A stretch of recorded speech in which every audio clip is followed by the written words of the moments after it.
e kërcënimeve, jo vetëm në telefonin tim, po në telefonin e dikut të 300-400 organizatorëve, e din nga vina jo. Të Spaku ata i këndosin. Jo, i këndosin Spak dhe Spaku të t'i arrestoj. Duhet t'ju them diçka. E dëgjuat Saliun sot që doli me deklaratë të mbështetën protesta. Çfarë tha para 5 ditë Saliu për protestën?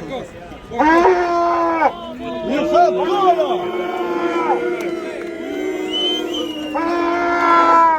Atëherë, Saliu e kishte momentin e fundit historik kur nisi kjo revolt popullore, shumë qytetare, që të jep të tërheqen bashkë me kupolin e PD-s dhe të hapte garën brenda PD-s.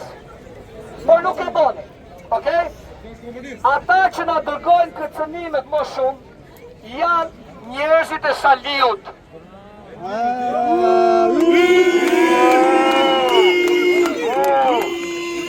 A e kuptoni që janë bashkë, sepse Edvin Ramovici i thot Saliut, dëgjo, a i rëjolli thot ku ne jena aksioner, edhe ato bizneset tjera ku i kemi aksioner, ore unë i mbroj thot po i dërgova kërcënime unë thot, këta kanë shumë akses të mediat ndërkombëtare thot e mediat, dhe do më demaskojnë.